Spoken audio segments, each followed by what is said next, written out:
Plummer block. The plummer block is used to support shaft.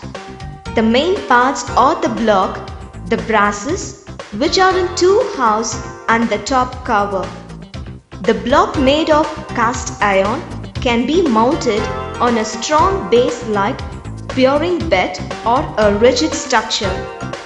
The block has a hexagonal cutting, and this houses the bottom half of the brasses.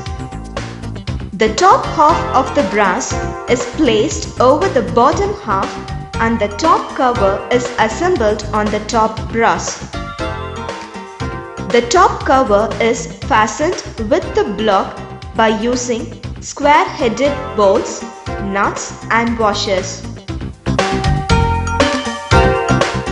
Since during running of shafts the nuts may loosen, lock nuts are provided.